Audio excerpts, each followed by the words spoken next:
Welcome everybody to the Esports Central podcast. This is episode 41. It is our second video episode ever, so hello, you can see us, it's great. And if you're listening, of course, no difference for you, so sorry for you. You should get over to YouTube and check it out. It's on youtube.com/axstreams or on the Esports Central channel if Chris remembered to put it there. But hey, we are back. It is all about esports and it's all about these fine faces in front of me. So I'll introduce them all.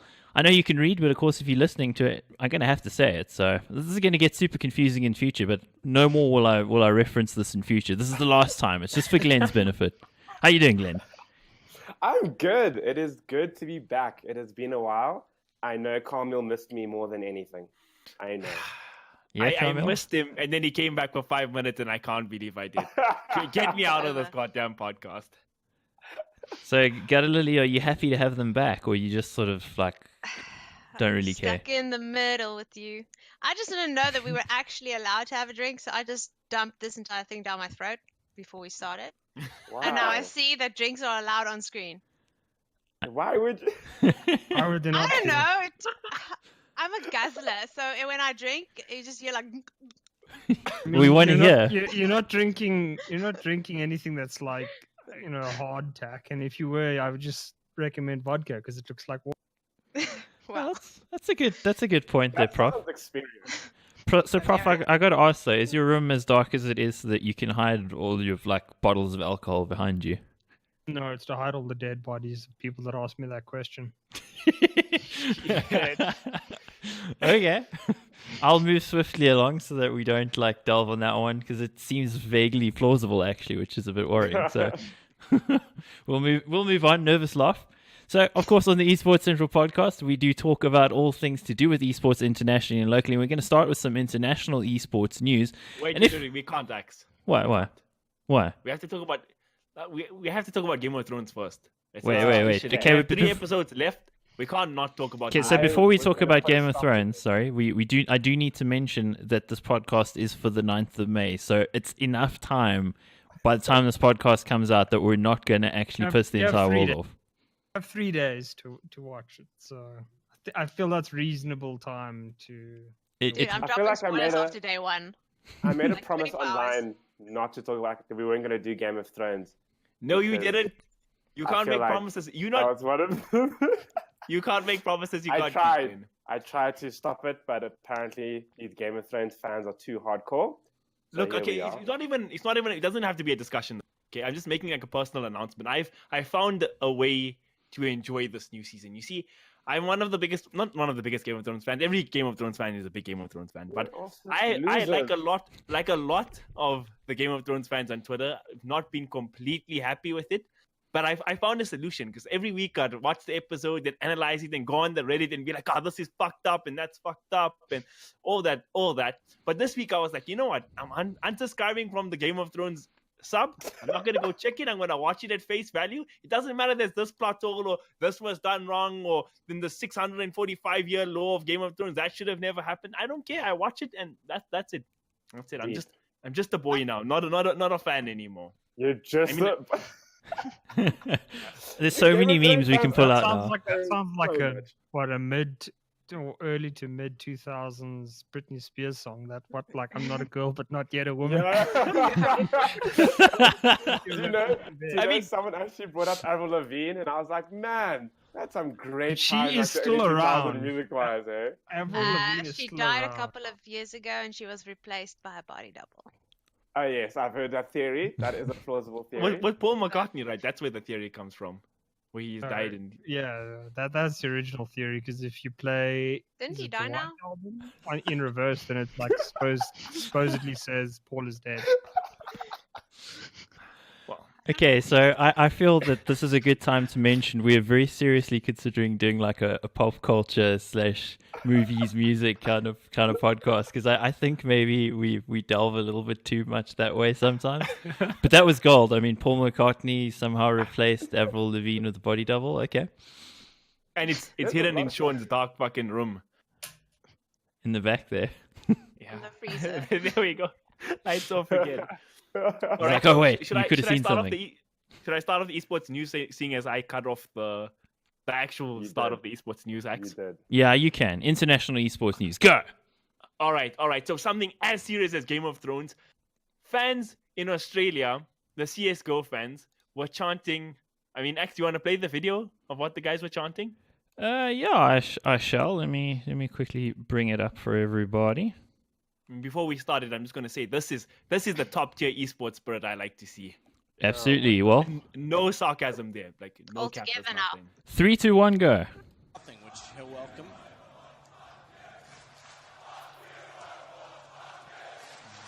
Cirque still watching out.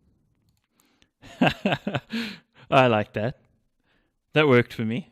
What did you guys think? Wild. Lame. Do you want to It's just standard? do you want to just say it there for Really? us, just in case nobody could hear that somehow magically? Wait, Fuck you, what? Say that Overwatch. again? Fuck you. Uh, That's I what. just think it's so lame, guys. Like, come on. Like, why? Who cares? Like, I get the fighting game community does it as that thing where they just like banter like that, but like, it's I don't know.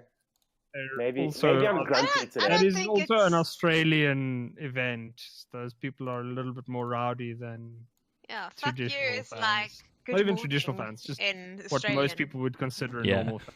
So I Okay. don't know. Obviously, it kind of flowed from last week. Well, it's now 2 weeks ago. When by the time this comes out, little discussion that was had in the media about the booing at Overwatch. I Yeah. went like it probably came from that, but I don't see anything wrong with it.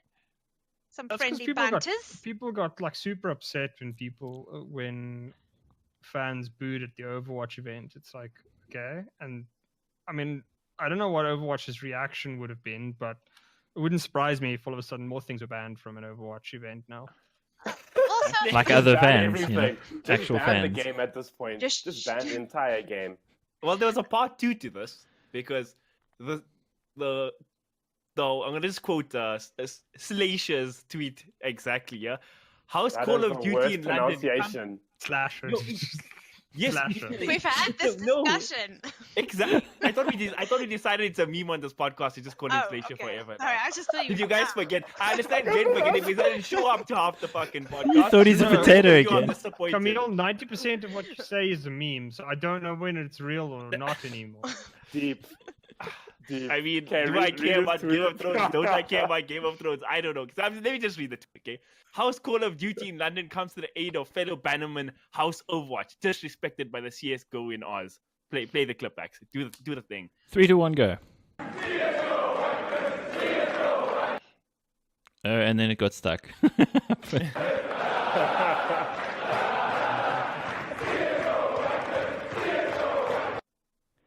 Wow, that was original.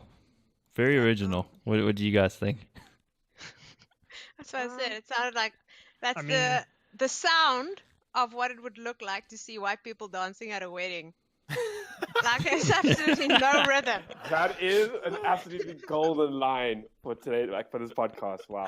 It's not. See, because you're like, see, it's going away. You know, you could just see some white guys like sort of doing that, you know? Because looking at me No, doing no, it no, in no, this no. video, I'm just like, look how white that guy looks. It's the audio equivalent of the chicken dance.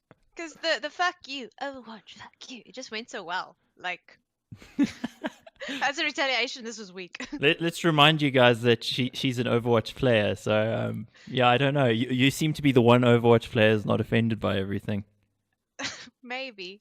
I'm gonna I did, quote. I did grow up in the Team Fortress 2 world, so As did I. Kindest. Yes, I'm gonna we were quote kind. Nadia from last week. She said, "If you don't want to kill yourself after playing it, then it's not a real esport." Yeah, that also golden. Nadia, you're full of golden quotes. She hey? You is are I don't the know. analogy a god. quotable This is like the thing now. I feel like every episode now you just have to bring in an absolute banger of a one-liner. The absolute pressure. But then maybe that's why Overwatch was so kind to me last night when I was doing my placements. Okay, but guys, Really? I have one more way to analyze this quote-unquote banter that's going on, right? You know, everybody says that esports needs to replicate real sports. Okay, not everybody, but some people say that. And here's a good example. Huddersfield, bottom of the Premier League team, were relegated 6 months ago, and they played Man United and they were drawing and they were chanting, "You fucking shit" to Man United. I mean, this is the kind of banter we want to see, you know? But that's in the same sport. Like, that makes Yeah, but- sense. I almost yeah. want think to about say. this. Think about this. It's like it's one of the worst teams ever ever in like Premier League history was chanting with your shit. That's just like That just Burn. made my day. Actually, come to think I'm of just it, glad worst United team. just completely bottled their campaign. It just makes me yeah. so I mean, glad. it'd be the equivalent of like I feel like if you're last gonna year's say, Shanghai Dragons fans like chanting to a team that they're like drawing against their shit. oh, yeah, I was actually thinking you guys were going to bring this in, and I'm like, this year they're in the playoffs. Yeah, and Yeah. I was gonna say if Doesn't Overwatch matter. actually had history and a claim to its game, you could have mentioned a historical team, but the game's only been out for like 5 minutes, so we Wow, can't use it. shame. 3 years. That's so rude. We'll get there. They're Okay. trying. Okay, there's Okay, two, but- two things I want to say on this. Shanghai Dragons, you will live forever in my heart. You know, Yes. just last year's version of it. Yeah. So the best version of it. Yes, the best version, the best. And then the other thing I'll say about the overall situation is I think it's great that that fans from different esports are having a go at each other. We totally should. We should be savage to each other. And I know that sounds horrible. We should all be nice. That's what people want. Doesn't make for entertainment. Savagery makes for entertainment. I'm all for it. Like this to me doesn't feel like it's not mean spirited. No, not at all. I think it's in good fun, you know. Yeah, and good fun. So I'm totally fine with it. I think have it's nothing cool. against it. I just think it's random. Especially, it's random, but I mean, there's nothing wrong with it. They were But I will screaming it say- basically through a wall. So Yeah, well, the thing that you also got to compare the two crowds that were shouting. One was a really full stadium, and another was about 1,000 people sitting on a mostly empty grandstand watching Call of Duty. So, you know, as is tradition. Oh, shots fired. But I will say though, it's one thing. It's one of the things I've always agreed with Thorin when he talks about how trash talking needs to be part of gaming. Like it is part Yes. of gaming. Like people shouldn't get upset if someone says you're shit at a game in the middle of a match. prove them wrong, I bitch. believe it. I'm like, I mean, just think about how much like certain games mean to group sets of supporters, right? So something like the Liverpool Manchester United, or you know, you get the NFL derbies between teams that like are in the same state type thing. Like those make huge differences to those fans because those are the games that they actually want to win. They want it's like you can be the worst team in the league that year, but all you'll do is screw the opponent so that they can't win when they could like make, you know, It's actually- playoffs or something, and that's all that they want to do. That's Like- actually something that I read in an interview with AKM after the Dallas home game now, where he just said, like, it's such a completely different experience to when they're playing at Blizzard Arena, where you've got 700 people or 1,000 people, something like that there, but no one's cheering for you. In the sense because they're there to watch all the games or some of the games, and it's not necessarily your fans. And when they were playing in front of 4,500 people in Dallas, and you know, burn blue, and people are going crazy and booing the opposing team and just cheering them on, that it was just such an amazing experience, and it's something completely different. And he said the closest that it came to that was like the World Cup that they played in somewhere in Europe last year. So yeah, fantastic. I like it. I like seeing it. It feels like a real sport now. And even a rivalry between different esports isn't a bad thing. You know, I mean, we should push each other to be better than each other. There's no harm in that, I don't think. So, you know, if anybody's But I upset do about think it, gamers take it too far, though. I think that's probably the risk that comes with it. Like, I mean, you can see sometimes Someone in will. thread, people Yeah. go way overboard. Like Dota did the whole Dota versus League of Legends thing. I was about to say, know- did I we? know- It's I a very knew you were gonna- progressive we saying that. I mean, here we're doing entertainment, but I mean, it's all in good fun. But I think if these things become very common, it can go too far. And I think especially the nature of like gaming communities. I mean, you saw how people react when like a game doesn't come out the way they want it to, or like a character doesn't look or like function the way they want. People lose their shit. Now imagine I want to encourage like across genres of different games, and I mean it'll turn into a shit show because it's like prepubescent teens who have no control or know how to even like hold down a job are now trying to scream at someone else. Like that's going to end horribly. I just insulted so many people. I FGC know. competitors. But yeah. they grew up. They were born in it. See, they grew up and were born in the mold Double of standards. hatred and Mm. darkness. Hatred and darkness, every FGC Golden tournament ever, bias. right? No, kidding. I feel like Kidding. I've just triggered a bunch of people in the last like 30 seconds. I just did as well. I got nothing against the FGC. No death threats, please. Thank you. Neither do I. Hey, at least we didn't call Fortnite shit today. Yeah, that's 4 progress times for this us, year. I feel. But when you Dude, think about there it, Oh, we were so close. So close. Cool. Shall where were we? Yeah, we got to get back to the actual topics, and I think we should actually hit on probably the main story of this week, and Glenn's gonna go on that one for us, right? Yes, I am going to jump into that. I feel like it was destiny for me to come back at this time so I could talk about my favorite games company in the world. You know, the way that Kaameel and Volve are such boys. You were me, born Riot for a Games- time such as this. Wait, are you seriously a Riot Games fanboy before you start the story? No, obviously not. Oh, I've been okay, shitting sorry, on the company sorry. for like the last couple of months. Like, that was full sarcasm. We wouldn't know No. because you're not on the podcast for the last couple of months. Just saying. Yeah, you could have Just say you changed, miss Glenn. me. You can just tell me that you've missed me. And you don't have to. I've actually put it said on like behind 3 the podcasts in a row, you didn't take the time to listen. I'm done with you, Glenn. This relationship is over. You know what else? What other relationship is over? The relationship with Riot and its employees right now. A plus segue. Yeah. Thank you very much. That was quite great. No, look, so Riot has obviously been through quite a lot. Made a lot of shitty decisions over the last couple of months. It obviously started with the big. Sorry. The last couple of years, at least. to be fair. Okay. Let's just bring it back to this year. Let's not go all the way back. They're a small the thing indie is, like, company. Yeah, I mean, the problem is, like, this specific drama started last year with the Kotaku article. Was so that that's last basically year what it already? is. September Yeah. 2018. Yeah. Hey, well, I literally thought that was like 3 months ago. So I was like, It's oh, we just, don't have to go. it's just nothing's been done. And Okay, that's wow, why it's okay, now but gotten yeah. to- Okay, I so guess tell us that what was that been that long. Kotaku article was about, and then what Yeah. this thing today is. Yeah. So basically, the Kotaku article was basically where it broke the story about a kind of a frat boy culture within Riot Games. So a lot of discrimination, a lot of sexism.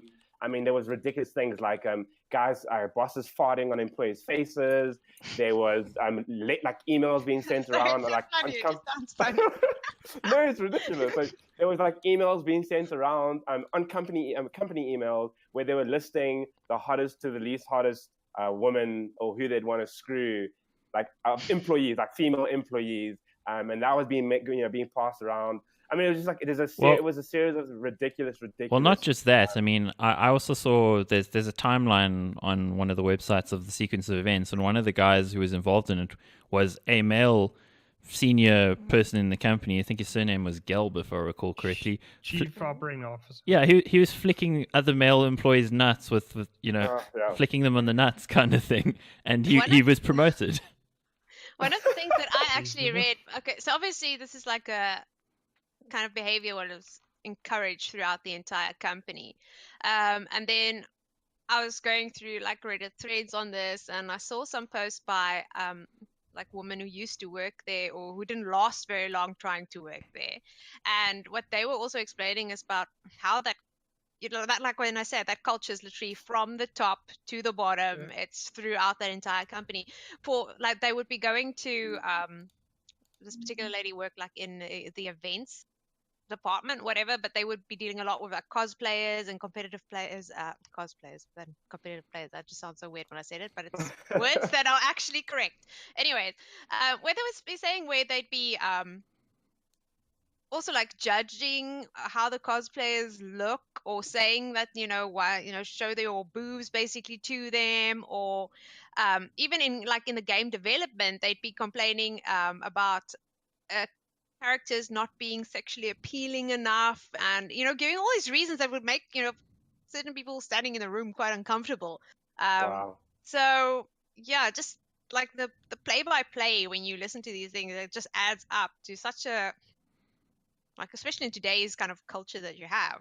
Yeah, look, there's so many things to pick from. I mean, there's so many different stories, and that really just show. And it's been like it's a repeat thing. It's like part of the culture that Riot has enabled. And when obviously people then try to come in to talk about it, nothing really happened. Again, this article broke last September.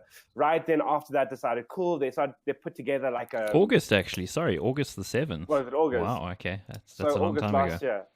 Year. Since then, they put together someone that was in charge of basically it was like a committee that really wasn't going to do anything. They just wanted to save face. So it's a publicity stunt.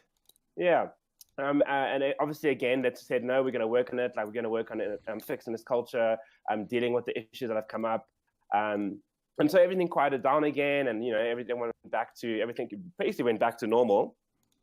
And then recently people started saying, I don't know who broke the story. It might have been Slaysher, but basically there were rumors that there was reports that there was going to be a walkout staged by Riot employees, basically in protest of what Riot is doing now with them, where they're doing forced arbitration. Forced arbitration specifically for sexual harassment cases. Yes, So, like, basically, discrimination, for people that don't understand what that means, is that so, like, if you are guilty or if you accuse somebody of sexual harassment in the company, it can't go to court. It goes to, like, a separate court that doesn't go into the public eye, which means that they can never find out what's actually happened. Yeah, that's why people are, like, complaining about this. And that was also because a number of employees actually tried to literally sue Riot over the whole thing, and then we're told, listen, you signed a contract that says you have to go into forced arbitration, so you can't do this. Look, on the other side of it, arbitration is not necessarily a bad thing, because it's often a lot cheaper than actually taking things to court, and then also a lot faster. It can also be followed by court proceedings. Well, at least here. Well, we've got labor laws. Says the lawyer. Yeah, we got to listen to the lawyer. Yep. Exactly. It's for the circumstances involved, because it's like, this is sexual harassment. So if it's forced arbitration, it means it can never go to court, which means that this person, whoever it is, can just repeatedly do this and never get, you can never announce who this person is and all the rest, because it's locked by legal proceedings. Like, you'll never know who's doing this. And it also happened, like, with a lot of the women who, well, I don't know if it's obviously just women. I guess it can go everywhere, but people who ended up leaving, and then they have to get reasons like, they weren't a culture fit and stuff like that. They would go on their record when somebody asks, why did you leave the company? And it's not just, well, it was fucking horrible. My manager was wildly inappropriate. Farted in my face during my one-on-one performance he review. Flicked my nuts. It sounds funny, but it's actually horrifying if it's happening to you. We're making jokes and shit, but because it's so disgusting ridiculous behavior. that Like, people forget can do the nut flick. The fact that you, like, have sexual harassment and stuff going on in the workplace. I mean, the Kotaku article broke out again, like we said, last year, August. If you go read that article, we're giving like a few examples here that we remember, but there's I think more than like 12 examples given in there. And then there was multiple people that also went on, like, Twitter and stuff and backed them up. Former and present Riot employees. A lot of people didn't. The integrity of that thing can really not be questioned at this point. And even now, when the walkout story started, I mean, when Riot say they're going to deal with it themselves, what they mean is like, Thursday morning at 9:30, we're going to have like a guy in a conference room making an announcement that this shit's not okay, and then nothing. Oaks still get promoted while doing this kind of shit. Forced arbitration in this case is disgusting because nothing happens. It's a system that perpetuates this kind of disgusting behavior. No, so for just, sure. But Glenn, could you just expand for us on what the walkout side of it is? Because we haven't actually really mentioned that, and Kaameel mentioned that. Yeah, so basically, obviously, as Kaameel mentioned, basically there were reports that employees were going to stage a walkout in protest of the forced arbitration. Obviously, again, because also the senior management haven't really done anything to fix the issues around the sexual harassment, the discrimination, the frat boy culture. And so, I think it was yesterday, because the time zone was a mess. But so basically, I mean, yesterday they staged the walkout. So everyone was covering it. I mean, they had talks. People kind of showed their support, shared their own stories. There was a really powerful photo that was taken. Yeah, I was just showing it. Okay, cool. So you're showing it. Yeah, I mean, saying I reported and he got promoted. I mean, that is like, and again, to Kameel's point, I mean, we're making light of really serious things. And it creates a kind of, especially for such a big game. I mean, the studio puts together League of Legends. I mean, that is one of the biggest esports in the world. And to have a company that completely to have senior management rather, completely undermine the very people that help to make what like millions and millions of players or people play and watch every day. It should. It's really, really should. And on top of that, the gaming industry already has a huge issue.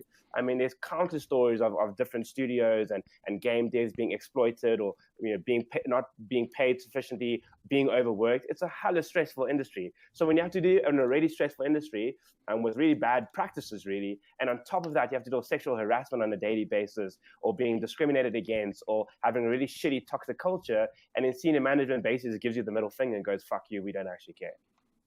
Yeah, They do care. They're gonna have a meeting on Monday morning. It's all good. So Yeah. No, just it's on that point, if anybody wants to read a little bit more about it, there's an ESPN article by Emily Rand called "How We Got Here: A Timeline of the Riot Games Cultural Controversy." So if you go and give that a look, that does detail a lot of the the exact dates involved, and to Riot's credit, in a very small, tiny way. Like if you go and read this, it does talk a little bit about how they announced that they're doing these measures and these sorts of things and this task force and whatever. And they did clearly put some things in place, but it doesn't seem like it was quick enough or enough to actually really make a difference, because we are literally talking 9 months later now. So Another thing that you can also check out is probably like we talked about it a tiny bit last week, was the video that Thorin Duncan Shields put out last week, which was like how they, like how Riot wrecked him. But he also alludes to a lot of things there where it's actually a lot of women in the industry or other casters and stuff have had major issues with how Riot's done things, like telling certain casters that now, like today, are some of Riot's best and brightest casters, but 2-3 years back, they didn't fit the corporate culture because she, like the one girl happened to be like a lesbian woman. Is like she was blackballed. Now, obviously, we don't have all the information because she won't reveal the information. It's her story to tell, but it's pretty wild when you see that, like when you hear the kind of things they've done to others, and then realize that she only, she had to like grind her way to the top, and there was like. It was purely because they just didn't like what she represented. Yeah, it's actually a shocking thing if you look at it. There's definitely an endemic culture of sexism, of some form of favoritism towards people in some ways.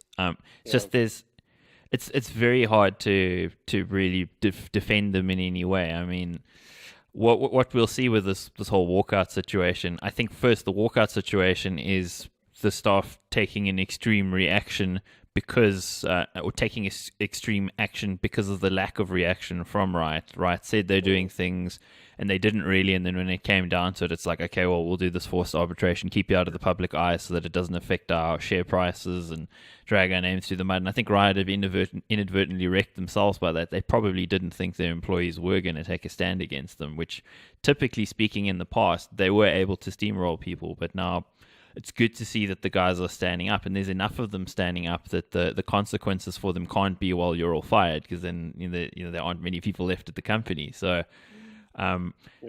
we should see changes because of this.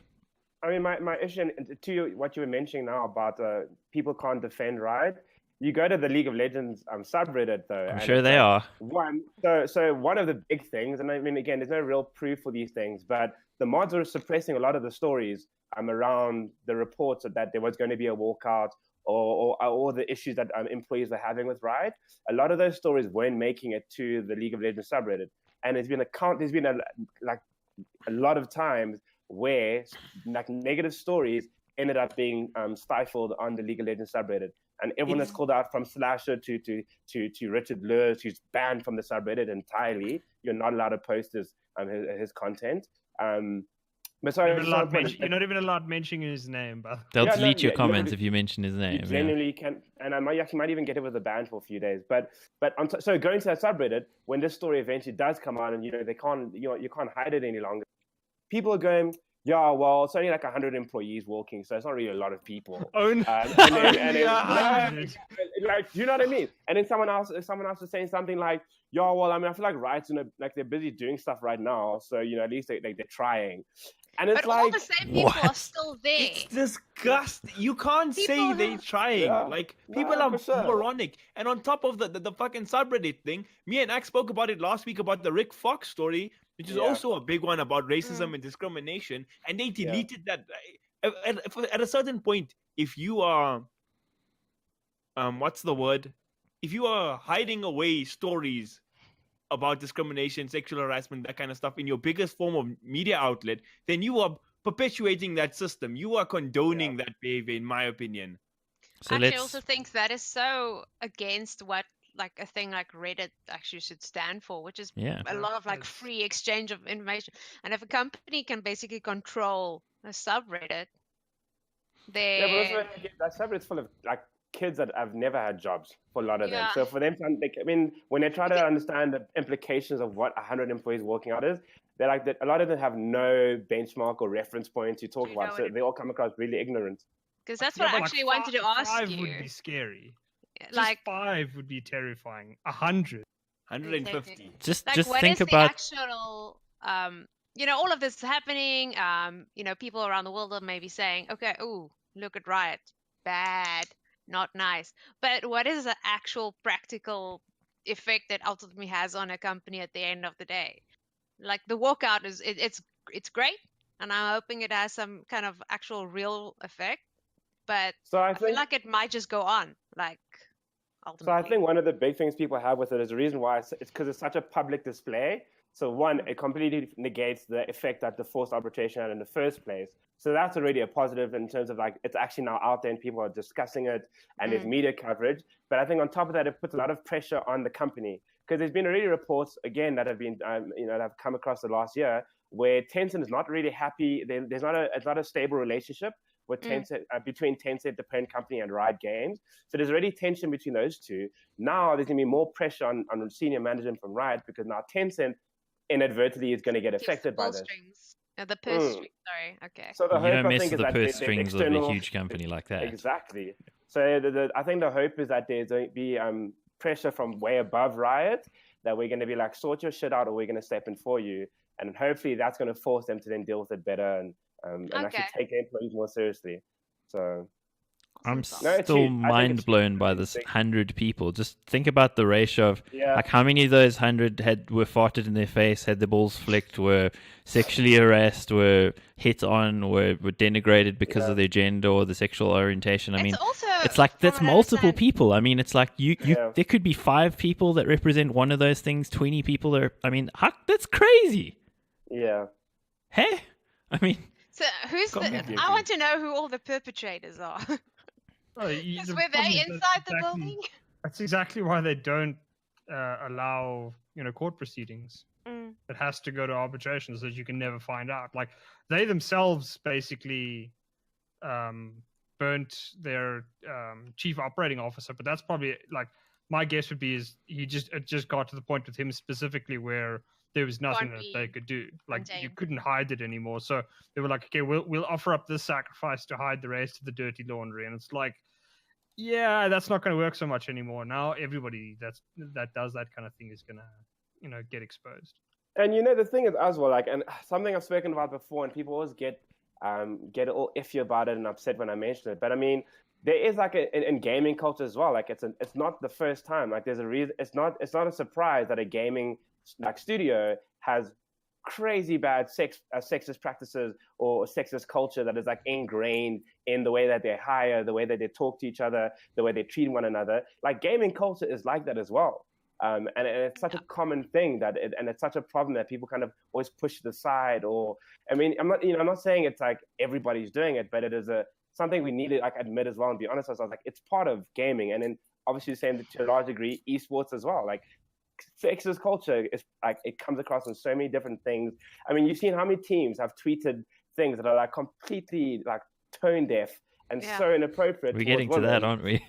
Well, yes, we are going to tone deaf esports tweets, but you know what I mean. Like it's part of esports as well. It's a huge issue in esports within esports. I remember when Shox first started. So Shox is for those that don't know, she used to be the host for League of Legends EU. The EU LCS obviously has changed now, but now she started freelancing and she's kind of moving around. Every time she came on camera, Twitch chat would lose its shit and just be like, I want to fuck her, show us boobs. Like it's part of the culture. It was memed. It was always memed, and it happens to so many women within esports. So it's like we have to also understand this is a bigger issue. It's like there's a larger conversation to be had, in that it's not just a Riot Games issue. It's not just a More of a game. social thing. Yeah, for sure. If I just think like things that have been said to me in like open competitive games, even Yeah. No, it's then fucked. yeah. Yeah, well, I mean, one thing for you is you're pretty tough. Like, not everybody is tough like you in the way that you deal with people. No, I mean, the thing is, it does get to a point where it's you either just have to mute, which takes something away from you in the sense that now you can't use a game or play a game or do something, like let's say now as a caster or a broadcaster as well, you can't do something the way someone else can do it. You have to limit yourself to protect yourself in a sense. Yeah. But if you are, like, say for example, well, stupid example, playing a competitive game, you start talking and then a guy for the next 5 minutes pretends to orgasm every time you say a word, then it starts becoming uncomfortable. Like the first time, it's annoying. Then you're like, okay, but every single time you talk, these things happen. Or you join a chat and then you're playing with another girl and some Russian guy gets angry because there's lesbians on his team. So you're like, weird Jeez. stuff Oh, my word. So, and Holy shit. those are stupid examples, but those type of things, or you talk, do you have a boyfriend? Are you a girl? And some of it is memeing, but it's stupid, it's annoying, and it takes something away from a game or from whatever you want to do. Affects your experience. Yeah, which they don't experience, and I think that's shitty. But yeah, like all you can really do is mute or tune back or be incredibly rude or play with friends who will jump up for you and rip them apart as well. So, I get it. And it's more, it's disgusting. And like myself and Snare, both people of color casters have spoken about this. Like sometimes you get home, like late in the evening, you want to just play a game of Dota game, and the first thing you hear in chat is like somebody dropping a racist line or this, or like is it worth it then at the end of the day, right? Is that really what you want to be spending your time doing? It should be a game and fun. And like I think racism and that kind of stuff in esports is already taken quite seriously. Not perfect yet, but like I think on the sexism part of thing, and as it being not a girl gamer but a female playing games, it's like such a large scale issue, right? 50% of our population are females, and like every time you want to play a game, you have to deal with this uphill, disgusting bullshit battle. Like, is it worth it at the end of the day? And it's like such toxic culture, right? Yeah, it's weird because I like also even in this, like I say, sometimes you play with friends, and they will say like, listen, this is not alright. And I've noticed like even playing with some strangers, like if somebody would start going like that or start something like that, then a player would be like, hey dude, but it shouldn't be that is the rare occurrence. Most guys who play and listen to this would just ignore it, or they would join in, and that's a problem, and that becomes a total social thing that needs to change somewhere at home. And when that's going to be with I feel kind of like the world is regressing in how far we've come. So I don't know at what point that will ever change. And I mean, that goes from playing a game to working at a company like Riot.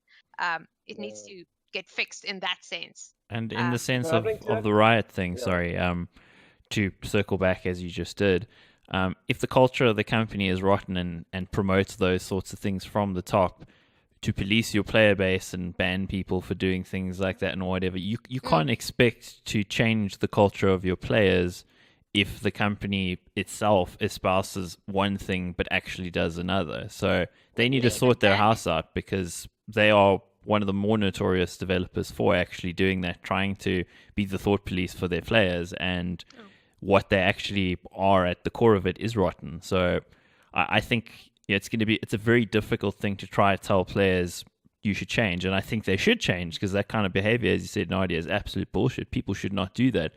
But if you're a player and you know about this Riot thing, and now you're getting told you're not allowed to say that, but it's like, well, you can't tell me. You to tell me. Yeah.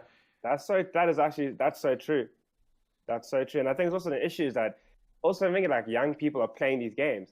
And so that also leaves like there's like a social impression as well. It's the same reason why like esports, like, pro players are held to a higher standard, is because like they are actually influencing like the people that follow them. And so it also comes down to that. Like if Riot is setting this precedent, that affects the people that play their game and thinking, oh, well, they think like that. I mean, I'm thinking like that. I want to work for Riot Games one day. I'm going to become like that because it's a cool thing, and I want to be part of the culture. And so there's like, there's a huge, locker room talk. The worst term. Mm-hmm. I can't wait to be CEO until I can fart in people's faces and they have to take it, right? Jeez. Please don't. Don't know about that one, Chief. I'm just voicing what a young rioter might want out of their career, you know? It's actually crazy to My think that coffee is cold. Riot company culture is comparable to like competitive ranked games. That's how fucking bad it is. We have to make that comparison, you know? It's all I can think of because it is the exact same. Yeah. Like that's where it starts. Well, not starts, but I mean it's the exact same root of the problem that's in both instances, anyways. Yeah, I think so we. hopefully there's some real change that comes out of the Riot walk. I hope there'll be good pressure on senior management to actually make serious changes this time and also be a bit more transparent about it. But yeah, like I said, we'll have to wait and see. Hopefully it does do some real tangible good. Aside from just everyone supporting each other. Absolutely, and also just to mention, even if the LOL moderators are hiding it away, it's sitting on r/gaming, sitting on the front page still, 89,000 upvotes. I mean, in the time that we've been recording this, it went from 87 to 89. So it's just, it's still traveling. So, they can try and suppress it, but the people have spoken, so to speak. So Riot's going to have to listen. Fuck the LOL moderators. Yeah. And I do also want to say that sometimes I love the esports community. Sometimes we rally behind this shit and say no. And this is one of those times, I hope. Yeah. Yeah. Absolutely. Turn that into one of the less toxic esports, Call of Duty. I need a moment quickly. I love the pensive look on your face. So we've got Disneyland Overwatch, but Overwatch League, and now Blizzard Activision is looking. Well, we've actually mentioned this a couple of, if not a month ago or so, that they were looking at other city-based franchises, and it is now becoming a reality. $25 million buy-ins. Do you think there's a market for that? Here we go again. Apparently there is. I'll say this, right? It's not a semi-defense, but I would have been happier with a Call of Duty closed system than because Call of Duty at least has some tenure. If they'd picked whether it be Black Ops 2, doesn't matter. If they'd picked a single Call of Duty, stuck with that, and then developed their franchise league off of that game, I'd have much less complaints. But Overwatch is like just okay. So obviously Blizzard has the best sales team in the business. Clearly, they Blizzard can more than sell anything in the world. us to an Inuit. I can't pronounce that word. But amazing. They've got 5 buyers so far, 3 American-based team at Toronto and then Paris, which will be the first 5 teams. And there are going to be, that's for the first season, and then there's going to be more buy-ins for more teams in the second season, which is already being planned. So this is obviously, and I mentioned this before, it's going to be very likely the same kind of setup as Overwatch League is doing, if not the exact same. But okay, Call of Duty, I don't play it. But it changes every year, right? Yeah. the new game call, basically, yeah. And competitive Call of Duty? Same. They play the new game, so that changes So they every play year. the new game. So what the hell, man? Yep. What? That's not even a meta change. That's a new game. And that's a franchise built on that. I'm confused. I am confused. That is going to be so tough to do. It's been one of the reasons why Call of Duty has genuinely suffered as an esport. If they'd stuck with, I mean, everybody loved Call of Duty 4. If they'd stuck with Call of Duty 4, improved it a little bit by little bit. I mean, sure, you can release the other games every year because, a majority of those players aren't necessarily going to be playing the esports side of Call of Duty 4. But to update your entire scene. Okay, this year we're playing this game. Next year we're playing the next version. It's like, how about you When- just stick to like COD 4 or Black Ops 2? You know, pick one. Doesn't matter which. Modern Warfare. Yeah, pick one, and that's the one we're staying with for the next, say, 6 years. Because I can't see how do you be like you can, obviously you can be good at a game. Like we saw how quickly people flew up in Overwatch. You know, to the best, being the best in the biz. I almost want to say, but if it's every single year you're playing a new game, not the game is always going to be certain games are going to be more popular than the next year's release. I'm it really almost I does- have no Blizzard idea. is really shit at doing esports. It might be, it Like, might they be. Who are. would have thought? But Like, on this front, you know, with the game changing, like what actually happens, you know, from the little bit of research that I used to do into, because I mean, I used to also do a different podcast that some of us were on where I had to like talk about every single esport, so I would delve a little bit more into it. And what I kept seeing about Call of Duty is like, okay, well, now the game has changed, so this team that were on top last year now can't really expect to be there anymore because their player base doesn't favor this style of play. Because now this year it's boots on the ground. Last year we were flying and wall running and jetpacking. Now this year we're running on the ground. So now all those guys that were super good at that aren't good at that anymore. Which, I mean, how do you invest in that as a team? It's like we're the greatest in the world, and then like 2 months later it's like we're shit. It's and can you imagine It's doing contracts as playing well? a I different mean, game. it's the nature of all esports games in general. Is like patches can wildly change a meta, which can render certain players absolutely useless. I think Call of Duty does it in a way that Extreme. it is an extreme way. But I mean, if you look at something like League of Legends or Dota 2, is you could have that kind of situation happen just via a patch change. Like, this hero champion's bad now. All of a sudden, but then that your lasts a like couple of star months, player is though. now like 50% less useful. But I mean, that's But- a couple of months as opposed to like a year long set of. He's this done is what- forever because like And how do you- also- you Do didn't pay people- $100 for it. Yeah, do people play Call of Duty? Like I played something Nazis versus Zombies or something. That's It my was experience. just the That zombie was- mode, yeah. Zombie Yeah, that Nazis. Yeah, that is my experience in Call of Duty. I didn't enjoy it. I died a lot. But Get good. but I probably should have. This was before Harassment. I started actually playing. Hey, yeah, watch it, eh? Hey. Oh shit. Okay, I'll play. Are you saying I should get good because I'm a girl? Glenn said it. You know what? I'm closing my laptop. laptop. Goodbye. Just walk away. No, but where was I I was even waiting the going? whole night to do that. No lies. I do love this. I do love this video interaction. It's quite very expressive. You can kind of just do all the things. Sorry, Nadia, you were saying. I don't even know. Like, good grief, my train of thought left the station and left me Well, behind. Whilst Let's- you're getting your train back, there's one thing I do want to say though. I think for me, also Call of Duty, yeah, it has an esports scene, but again, the game, clearly, the company does not care about leading the esports scene. And I say that in the sense of the same way that Fortnite and Epic Games are doing a whole bunch of tournaments every fucking day, and there's a whole $100 million catching headlines. Is Epic Games getting into esports because they want to actually build a thriving, competitively integrative esports scene, or they're doing it to sell their game?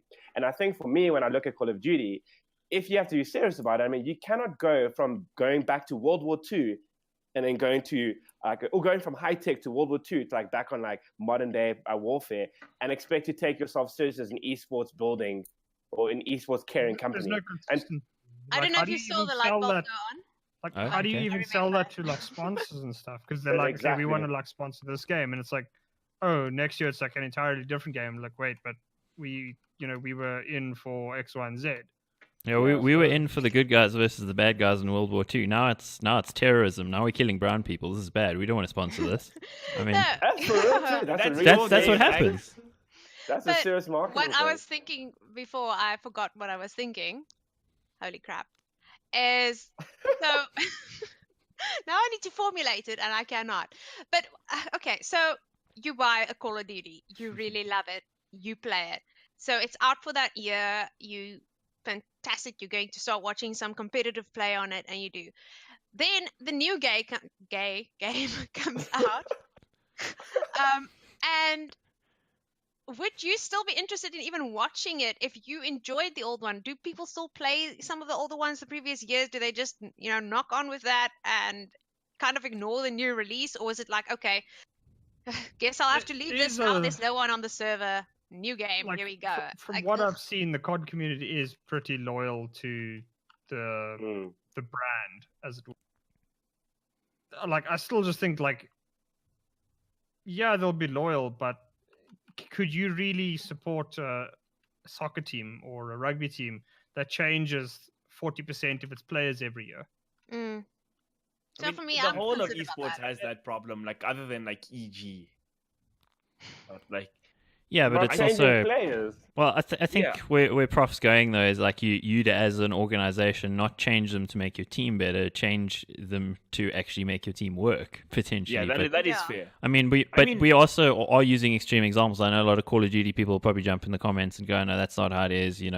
The optics stays more or less the same. And, that's also true. We're talking the logical extension of the scenario. So it's not necessarily that that's actually what's going to happen in any case. We're not idiots, but we're also looking at it and going like, if this is what it is, this is what could happen, and the could happen side of it is actually a little bit worrying, I think, just from its longevity point of view. You were mentioning, Nadia, how good their sales team is, and clearly they are very good because all of 5 of these Call of Duty World League franchises are being taken up by team owners from Overwatch League already. So they're like, you already chucked your $20 million at us. Here's another 25, and And on top of that, are you going to mention the how there's rumors that it's even more expensive actually? yeah, well, so that was the rumor that was in that, was it Jacob Wolf's tweet, I think? He was Yeah, I'll mentioning bring something that up. about that. But what did I also want to say? I actually just started separate, like, little thought go off, where I guess you can look at like FIFA. But you can look at like FIFA in the sense that every year a new game comes out. Yeah, every year they make this. It's shit every year, so nobody has any. Okay. So Nobody no has one- sentimentality. okay. Yeah, Okay, so that's fine. Okay, so because I was thinking maybe that's where but it's been it's a good successful. example. Kids do play. The kids do The play. kids. The baby kids. I don't play it. I played like of the sport, this unrelated, of like sports games. I played a rugby one once. I hated it. Robbie Fleck looked like a stick. This is like in the early 2000s. Can don't the guy just add something here to this whole Call of Duty thing? Okay, I only have Go for one it. question. That like, what are Activision Blizzard doing? What is the thinking behind this? Because I like the example that Glenn brought up earlier about the Epic Games Fortnite thing. Fortnite don't give a fuck about the esports scene. They don't even give a fuck about Fortnite. All they care about is dethroning Valve as there we the go. store, There right? we go again. And so they can just drop endless amounts of money on this thing, but it's pennies because the game is the So, most popular in the world. actually- Just wait. Let me just finish here. My But point the is, thing- just wait. Let me finish. So for them, the $100 million thing is a huge form of marketing, right? So it doesn't matter if the competitive integrity of the game is good or not, because they thinking is marketing. Now I want to know how much marketing, or is that even an objective for Activision here? 'Cause I how think much it's marketing revenue. are they really going to get Definitely is. from a esports league like this? Because Call of Duty is already one of the most popular games in the world. Kaameel, go So- do the calculations on what the just simple maths, right? Go count how many Overwatch teams there are, and then go and calculate based on what people on the And then the leaked costs of what those things. No, you're right. See, from They that perspective, also- I don't see it. That's why I always laugh when people say Overwatch League is the biggest fuck up. You can, again, how many teams is in Overwatch League, Nadia? don't ask me numbers. Yeah, I put on the spot. I'm trying like 10, 20, 30? no, it says 15, 20. like Isn't it 20? It's I think 20 it's 20. 18 Yeah, or but- 20, yeah. 20, words. 20 million times 20. Like, even I can do that. That's an insane amount of money for the execs. Then remember, they're sitting there second like, season- look at me, I'm hot shit. Look at how much money I've made. I understand that, right? So is And that the remember, same thinking with Call of Duty? it's- If that's the same thinking, then the company's fucking happy. Am I right? 5 teams already bought in. That's $100 million. They're in the table, in the bank. Or account, double that, already depending chilling. on who you So believe. I can actually say, Sure. so one of the things, Blizzard is not going to be at Gamescom this year. And they posted a little thing on it on their website that they're not going to be there because they're working on things. And from there, I followed the little twisty road on the internet, and then there's things coming out, very vague articles, but saying that Blizzard is building a lot on Overwatch and things that are flowing from Overwatch. So I'm assuming there's some speculation that it might be different games related to Overwatch. You know, there was a lot of people who really wanted like a story mode type thing, telling the story of Overwatch, but it's more likely Overwatch League. So yes, there are, you know, the expanded teams that's really expensive to buy into, but also every other week Blizzard is signing a new freaking sponsor, and it's big. It's not. It's freaking Toyota. It's Bud Light. It's what freaking Disneyland and Coca-Cola. There's a lot of money going in there. So I always feel like they must know something we don't, or we're being really stupid and we're just buying into this. But Or they've got people that are very good at selling stories. yes, but I mean, as long as it works, you're making the money. But how long would it work though? Because I mean, we've seen that locally where people started coming with a massively high price for local tournaments, and now you're seeing it start to go down because everyone's realizing what is like companies are realizing, like, yeah, why am I spending, like, why am I dropping like over $1 million on a tournament for like 100 people to watch? Yeah, I'd like to see how the rest of the home games are going to look. Like I said, I don't know. In that same Twitter thread I mentioned earlier, there was like, how is it possible for them to have even made a profit on that? Some people saying, well, yes, but it's very vague. Others saying, maybe, you know, team owners are being. I heard they gave the tickets away for free. Yeah, like some of it. It was full. It was 4,500 people supposedly there, and we don't know how many tickets were given away for free. So, you know, certain day tickets were like $50. So, like over the course of days, now work out how much they would have made would they have turned a profit. But from Blizzard's side, they're saying it was a success. It certainly looked like a success. Yeah, but again, the thing is, that's why I asked the question. From Blizzard's side, they obviously is going to say it's a success because Riot also think they deal with sexual harassment in their workplace. That's just what the company's going to fucking say. Yeah. So, I guess you can only see. I don't, like I said, I don't personally play Call of Duty. I don't know where they're going with it, especially because it's been struggling to be a super successful esport for so long.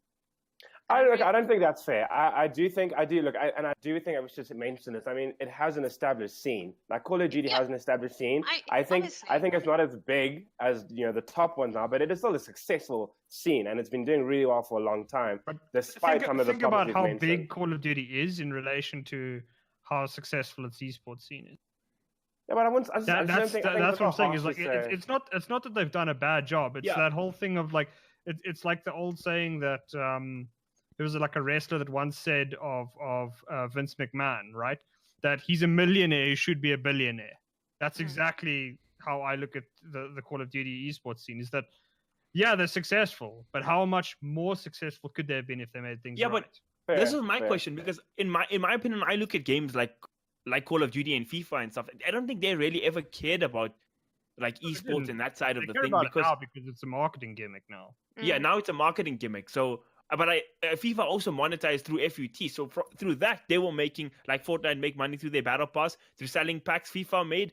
I don't even want to know how much money they make. So they are like, these companies are making mad money. Nobody get us wrong here, but I want to understand like the thinking how they're going to monetize this, because I can understand Activision selling the spots to their league, making mad money, right? But how?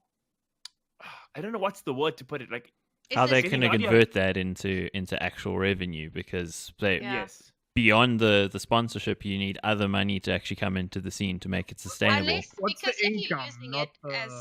If you're using it as a marketing ploy. My screen just flashed. If you're using it as a marketing ploy, then, which I'm, well, at least understand, like Fortnite, for example, would work. Yeah, for sure. Is how are the people who are going to be watching this competitive play, ultimately, or the people, you know, who watch it on TV or watch it, are they going to buy the game? Whatever. Are they going to buy the game, or have they bought the game already? So it's a bit like I feel like you almost can't go into it with that. How do you monetize the fans, basically? How do you sell the soccer jerseys, as it were, or the scarves? that Well, kind of thing. one thing I will say for Call of Duty that they do have, and their scene has, which is also mind-blowing about their scene, is the follower numbers that the prominent people in their scene have are bigger than in any other esport. I mean, we're talking millions of followers. The guys who have YouTube channels have millions of subscribers. You know, we're talking like if you're a general interest popular YouTuber, you have and you could be a Call of Duty YouTuber. The numbers are the same because those numbers are so big. Yet when their big finals are on, 100,000 people are watching it, and again that sounds impressive. But then you go to other games where we're talking 800,000, a million. The numbers don't correlate, which is super confusing about it.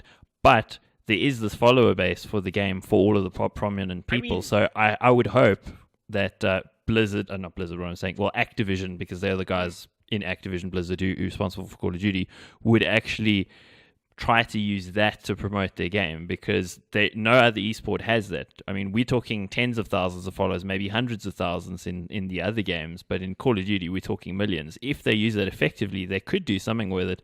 But so far, 10 years down the line, they still haven't. So I don't know. Should we have hope? I mean, shit, if they do get it right tomorrow, this Call of Duty could be the biggest esport in the world. Like, no doubt about it. Yeah, but guys, also don't forget, and I think it's also something you do forget, some people just don't care about it, right? So those 1.4 million that are following, like Call of Duty, like as a game, has been around for so long, and has been such a staple of like anything from LANs to consoles. Like competitively, just playing a shooting game, people love to do that. It has the advantage that it's not like CS:GO, where CS:GO is very, very tactical, and there's like first peak advantage and all of those different things. It's too technical for like the average person to sit down with friends and sit down and play. Whereas Call of Duty has that appeal, which is why you look at those numbers and you see people like watching those YouTube videos, because like frag videos are so cool. Everyone loves that. That's the appeal of Call of Duty. It's because it's so easy access, and the barrier to entry to understand the game is so low. That's why it's as big as it is. So the fact that it doesn't have the esports numbers don't correlate to the rest of it absolutely makes sense, because the very nature of Call of Duty and how it became as big as it did. I mean, because remember, back in the day, it used to be competing between Call of Duty and Medal of Honor. Like, no one would know which one they want to buy because they're both in the same thing.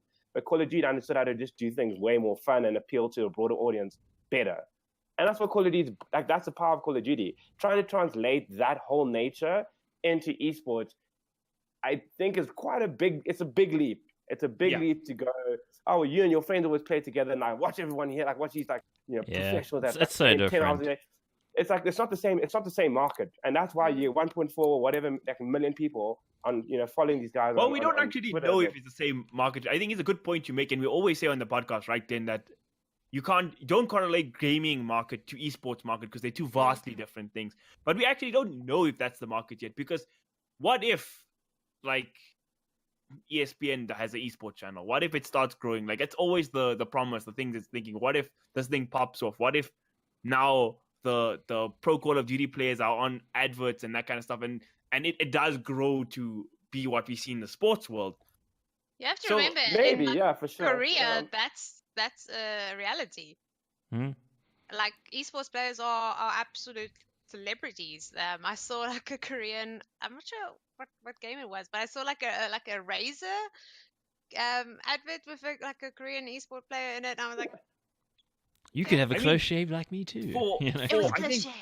I don't know if it was like a World Cup qualifier match or one of the Korean football team's games. The StarCraft players went there as like this honored guest to inspire the team. It's like a different culture, right? Yeah. Yeah, it was. It's a crazy situation, and we could get there, but in the Western world, but it's still a ways off from that. The population aren't really focused in that space. So I think what really all our questions boil down to here is that, is it like is this what everybody's going on? The promise of we could be like Korea one day, or is there like these Overwatch league teams are making money now? That's like kind of our questions, right? Sorry to cut you off there, Axe. Yeah, well, I think we'll leave it at that in that section, because we stayed on Call of Duty for way longer than I'm comfortable with. It's not Christmas time. That's the only time you're supposed to play Call of Duty. Kidding. Kidding. Don't flame me. Sean, Prof, tell us a little bit about Rocket League. Yeah, so... But I don't know if it's good news or bad news in a way, but essentially the owners of Rocket League, Psyonix, have been bought out by Kameel's favorite company in the world, Epic Gaming. Or Epic Games. Go Epic Games. There you go. That's so the problem with this is, like, I mean, sure, that's cash injection to an esport that I mean, I don't watch a lot of it, but I've always found it to be it's a nice midway point. It's very easy to understand, and it's certainly something that's as an esport, I think they've done pretty well with it. It's never going to be the biggest thing in the world, but for what they do have, I think they've done pretty damn well. It's very engaging. Yeah, if that was FIFA, I'd watch it. Yeah, I mean, it's easy to understand. Games are not long, and people, understand what's going on pretty easily. So Epic Games has now come in, and they bought the game.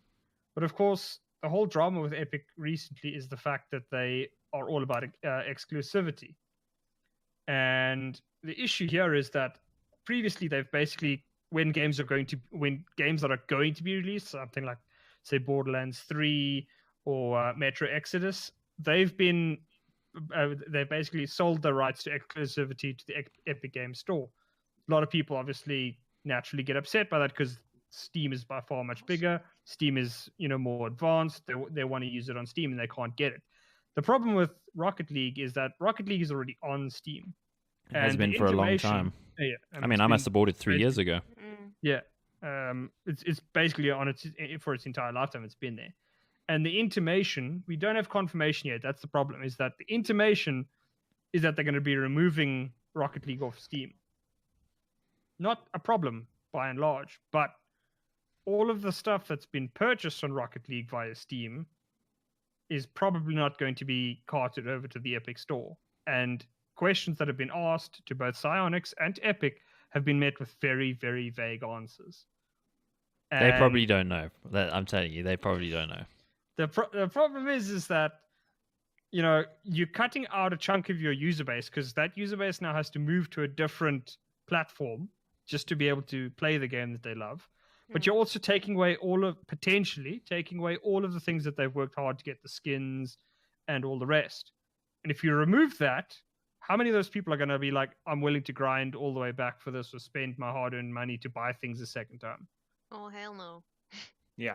They're going to have to do something to like make those guys whole because it would be a PR nightmare. I know they have enough money that they don't seem to always care about that, but I think that's in a scene that's so much smaller than Fortnite. If you were to drop something like that on it, I mean, it's a thriving esports scene for how small the game is, relatively speaking. But I mean, that could kill it. How many people would pick it up?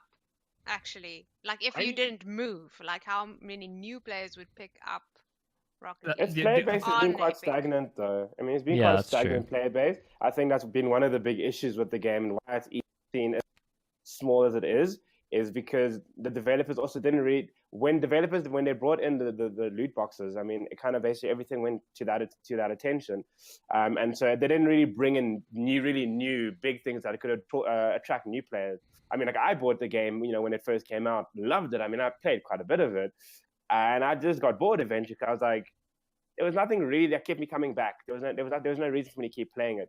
So its player base is quite stagnant. But the thing is, the ones that are playing are like hella committed to the game. Though. I mean, they're huge fans, which is why, as small as that scene is, it's such a passionate scene.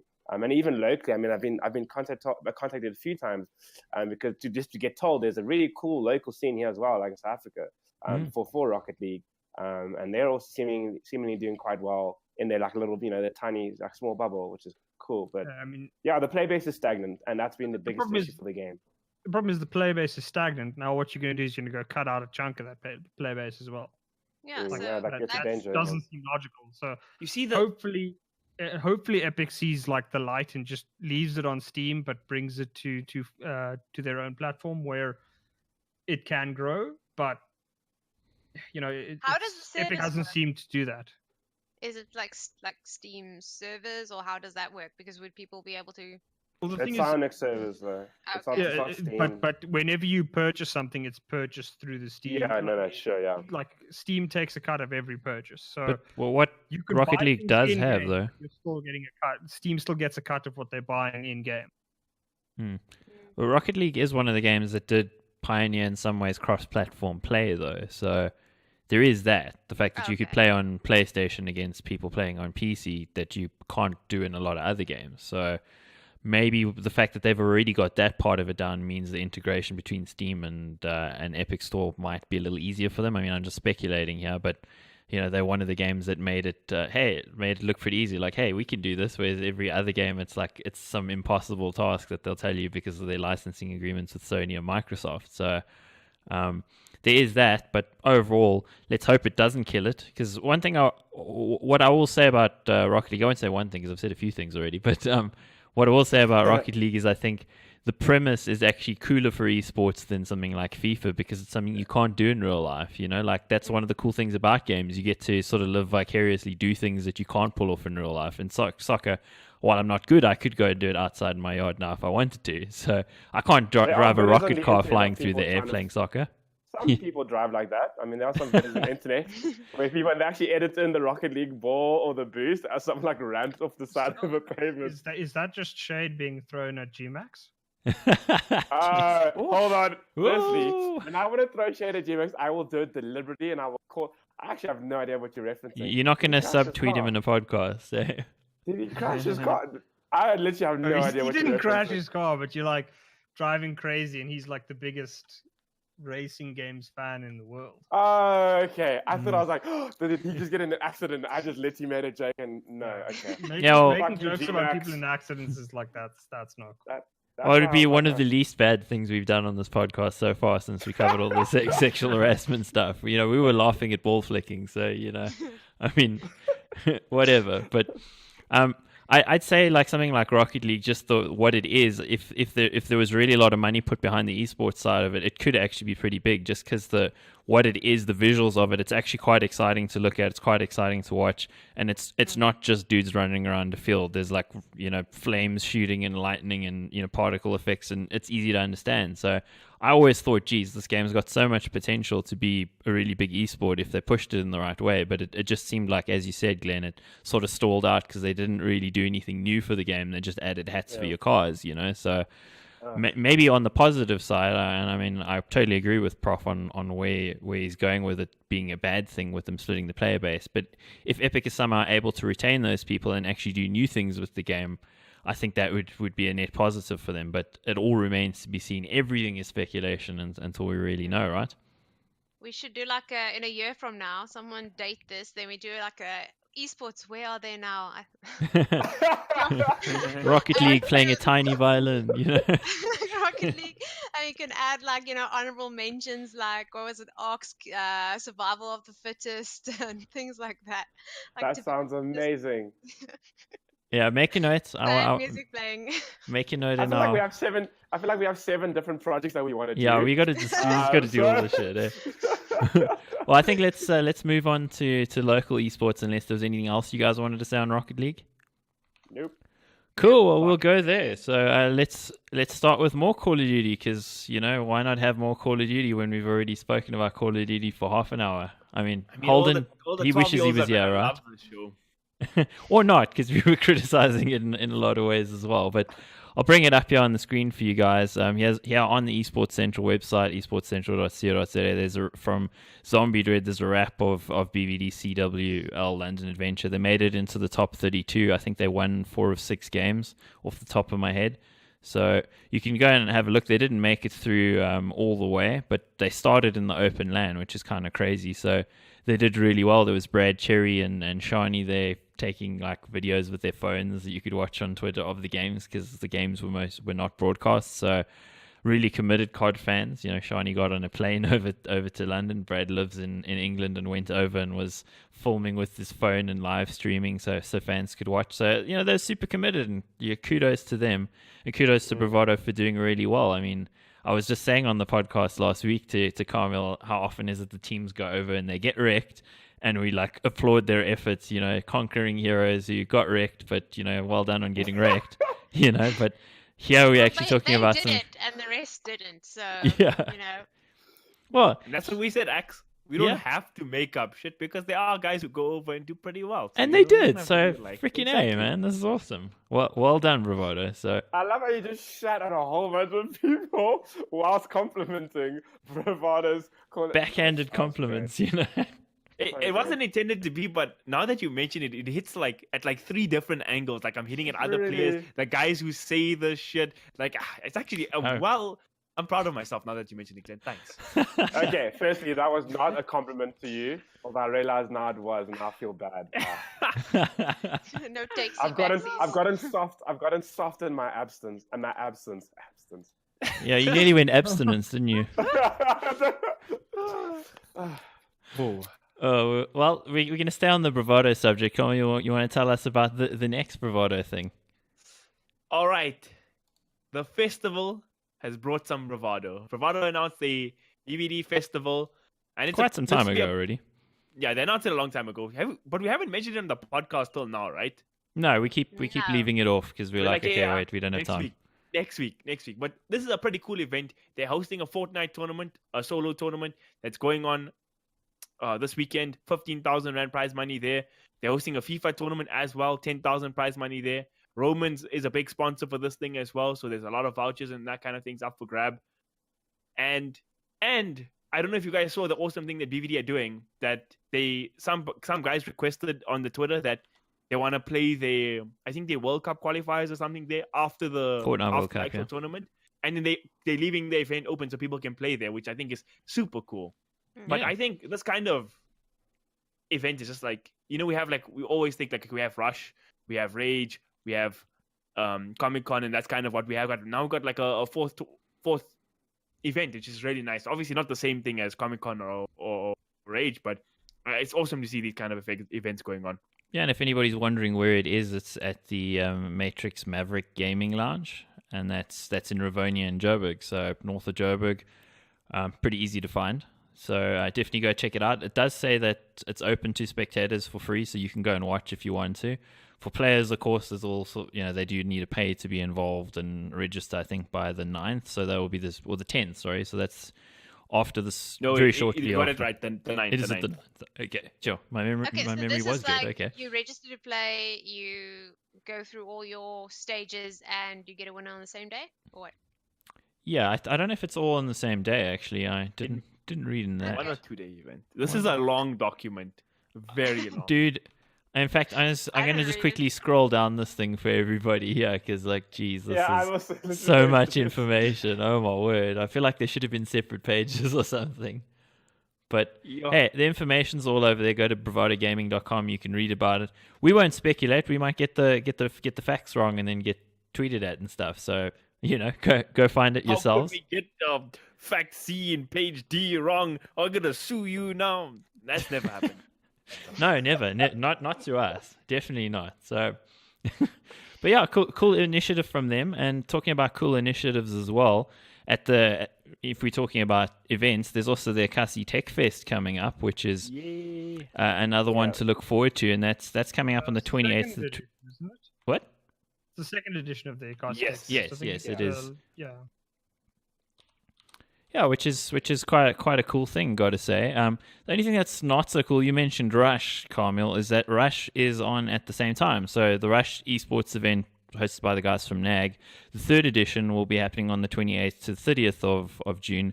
That's happening all the way in Pretoria, in the Times Square casino, the arena nearby.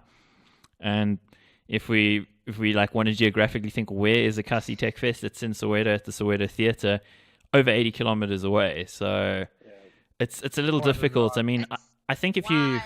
Yeah, it's... Planning, guys, please. It's almost like we have 365 fucking days in the year, right? It's like so little. I don't know how we manage. Sure, I don't know. And still these things happen. I mean, it's become, at this point, it's got to be a meme. I mean, it's just like, it's so shit because it genuinely does hurt the scene. Yeah, definitely. I think it's cool to have a lot of these events. And I don't think, and I mean, and then we, obviously, acts like we spoke about it at the Games Nation panel, where we talk, and it was one of the things you literally mentioned. Yeah, I literally said this is the most stupid thing ever. Stop doing it. And then next thing you know, boom, it comes up like straight, not so long after. And I mean, I get it because people also go and again, I work in events. Like locking down a venue often happens a long time before that, obviously, because you want to do it. So it is hard to anticipate when someone else is going to do a thing on the same time.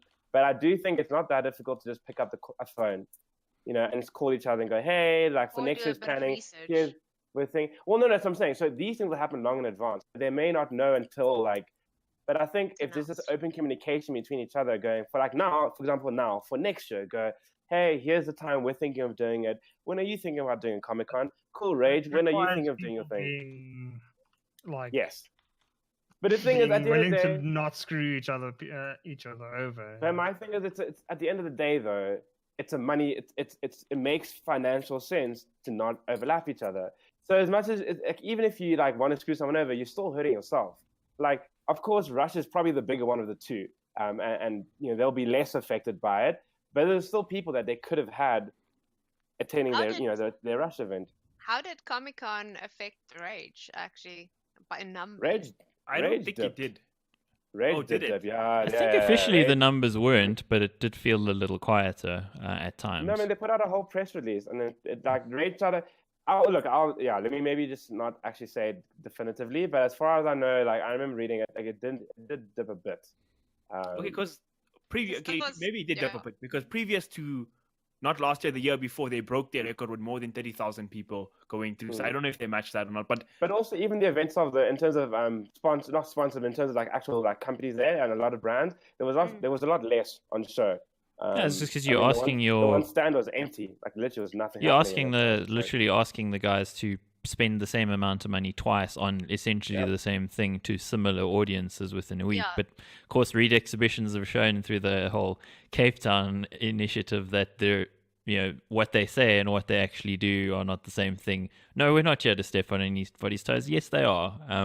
You know, that's what good business is, and you can, you know, try and spin it however you like, but they are here to try and take out guys like Rage, to mess with people like Icon as well in Cape Town, and that's where it's gone. In this case, though, with the Ekasi Tech Fest and Rush, I actually think it was probably just a case of not looking at the schedule properly, because Rush has been extremely quiet this year as to what they're doing. We still don't know what's actually going on there, except that they have some kind of partnership with GeekFest that was announced about a week ago, and nothing else. We don't know what esports events are happening. I mean, even last year, I worked at the event at two different esports. I did CSGO with Middle State, and I did Quake Champions with EveTech and MSI, and I didn't know what was going on there with the CS until like a week before. You know, it was very close, very last minute. So I don't know if Rush is like that this year again, but if it is, I can kind of see a world where these things got overlapped and it wasn't really noticed. But the problem now is you're talking a theater has been booked and a arena that belongs to Sun International has been booked. You can't change that shit. So it's just going to be what it's going to be, unfortunately. And it's shit that it's going this way, but there it is, you know? Yep. And especially on the other side of the world. I mean, like they're so far away from each other. I mean, just heading to Pretoria already just is gonna Pretoria's far, and I know I sound like a Cape Town person. I'm saying it, but like really though, like that is a commitment. That is a commitment to go to Pretoria. But if you want to go to it, you're gonna go to it. But the thing is, if you only have one day free and you want to try and go to both, you are freaking like, really? Yeah. Are you gonna really do that? Probably that would not. not happen in my life. Like 30 kilometers max. Yeah, I mean, like even in my case, I want to tell people, Cape Town people, yeah. Well, I'm from Cape Town too, so I can say it. You know, Glenn and I could say it. We live in Joburg, but we know how it is, you know. 15 minutes, you need to pack lunch for like the road trip. You know it, dude. But I mean, in this case, like I'd love to go to Ekasi Tech Fest to check it out, to see the vibe, because last year it was basically my sister and my dad's birthday is within a few days of each other, and the Tech Fest overlapped with that. So it's like we have the birthday party every year. That's not happening. I want to go to it this year. I even joked with one of the guys at an event earlier this year, like, I'll see you there as long as it doesn't overlap and we have a little laugh about it. And then I look at this today, I'm like, what the fuck? And it's like overlap. It actually overlaps. So, I mean, every Rush so far, I've worked it as a commentator, so I don't know if I'm doing it this year again. Like, if I am, then I'm definitely not going to Ekasi Tech Fest, and that makes me sad, man. I was in Durban for the last one as well. I was super sad to miss it, so I was really looking forward to this one. But I'm not. I'd be more sad that you being in Durban, though. I feel like that's really the focus. That's a real tragedy in that story, that you were in Durban. What? Durban is like the best place ever. It should be razed to the ground. Like almost got flooded. Or just the airport. A couple of podcasts Okay, ago. actually, shit, that's true. Okay, So that's a fucking culturally Insensitive. joke. Fuck you, Glenn. That What the was- hell? Yes, I'm walking out. He just He's wants to just do that. I showing feel you like the that's a thing. Yeah, he just wants to show you the chair. That's actually Hey, an can we insensitive talk about joke it? in Can we its talk about first your right chair? because.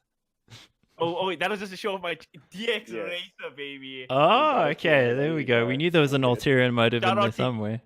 Shout gonna out go to like, New Tech for their specials on way. the chair, and shout out to my dad because best. Wow. Okay. On that heartwarming note, let's move on to the next thing. We don't have too much to go through, and we're actually running out of time pretty rapidly here. So let's I'm see pretty what. sure we've got overtime, Max. Oh, yeah, we definitely have. But I just arbitrarily decide as we go along what the time limit Oh. actually is because I'm just like, I'm in charge. I So can do these actually- things. We're in the absolute perfect amount of time. We're running completely on schedule in that case. Exactly. I think Nice. that's a pretty good point. Okay, Kaameel, go. Good, I'm finding the tweet. It's literally in the document. What?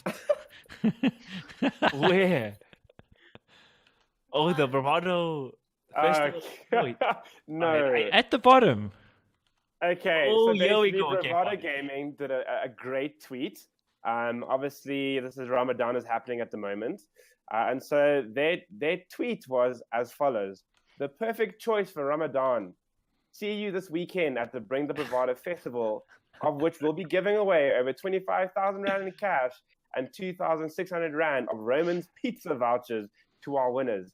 That tweet was quoting Roman's Pizza that went, wishing all our Muslim customers well over the month of Ramadan. Hashtag, here we go, best pizza, best effort. And really, that was the best effort tweet by everyone involved in that whole thing. Ah, Oh, Oh. when you work in Okay. marketing, how good I on a just- scale of 1 to 10? Sorry, on a scale of 1 to Riot, how good of a look is that? Ew! I don't even know. Maybe I- a 4 I or don't 5. know where to begin. I just feel like if you're wishing people, like, it's a religious time. It's like a very special time. Like, it's a very, don't squeeze in your tournament into it and then talk about food. Like, It's a Especially one if, where if people they're fast. fasting. like like there's my just like, there's a lot. first understanding of it was kind of like, okay, it's Ramadan. You are going to be fasting, and then you're gonna break your fast, and you're gonna have Roman's pizza. I mean, to be fair, I actually also understood it like that, but I saw everybody else jumping on But- the bandwagon about But bad. now as you read it out loud, I'm like, oh, Yes. No, but then, of course, they would mean it for us, and sure. But one is just like no one lays out. Like, it's just not a thing. It's And it's to squeeze in your event as you're wishing people. Like stop it. Like, it's not. No. You've already got an entire 2-year-long press release with all the information on your event. Don't bring Ramadan into it. Like, okay. I've got a perfect fucking analogy for this shit, right? We're waiting. Merry Christmas to all of you, and also I'm selling this brand of sneakers, so please just come and buy it. buy it. was that a you- dig at me? I feel like you were taking a dig at me. there. I actually, it wasn't a good analogy. I thought it would be better, but You just wanted to insult the me. That's premise all. of this thing is You're like not- you can't be wishing somebody like it's like saying happy birthday and I need to borrow $400. Okay, maybe So- that's a better analogy. So Kaameel, with the hashtag for that, like your bad analogy, you'd be like sort of hashtag Merry Christmas and sneakers. It would just be like some stupid Yeah, thing like that. exactly. It's like It's two like- things that have Merry no. Christmas, Merry Sneakers. Yeah. Actually, I oh. just had an idea. Like, and remove this if it's not PC. But they should have made the hashtag Definitely staying in then. fast. Hashtag fast, faster, Don't fast. do it. No! Please say it again. Hashtag fast, fasting, faster, fast food. Is that rough? I don't know. Please remove it now. No, but actually, that one still makes sense because it's two things that correlate together. I don't No, know. because I think that would have brought it back to the whole fasting, breaking your fast, having Romans because But like, But, There was there's but no here- bringing that back. there's no, just You have to but keep even it as what I- dead what as I know Sonic the of- Hedgehog film. of my Muslim friends, their whole thing of breaking the fast is that they have like a big family thing together. Yeah, it's- So it's like, yeah, and it's they prepare food and they prepare some traditional things. So like, why would you now go and like get a Roman's pizza instead? What do you mean? Are you telling me the greatest cultural celebration in a month of Ramadan is not playing Fortnite at the Matrix Maverick warehouse and then eating Roman's pizza? Nah, Axe, I don't know what you're talking about. Look, and I will say that it's not that they were being, it's not that they were necessarily being offensive. It's just a silly tweet, and it's like it's tone deaf as well. I mean, to me, I feel like, I mean, you know, I don't think it's like a thing of outrage and I'm worried they kind of insulted anybody. It's just funny. It's funny. We're making fun of it because it's funny. It's like, Yeah, for sure. No. I So- actually think Roman's Pizza. Okay, except the picture. I think Roman's Pizza's own tweet is fine. Like, it's like that Yeah, of usual course, well, corporate yeah. Merry Christmas, Happy Easter. You buy know, our shit. buy our stuff. Happy Ramadan. Okay, I'm gonna give another example, including Bravado. Why it's like Roman's Pizza's tweet is fine. It's like, oh, well done to your guys CS:GO team. They did so well overseas. Oh, by the way, I have a Dota team. Would you like to sponsor us too? It's like, you know, it's just a bit. Your analogies are terrible. They You are have- bad. I'm waiting for the punchline and it just never comes. Maybe, eh? okay, maybe was I just bad. quit. Maybe I. Yeah.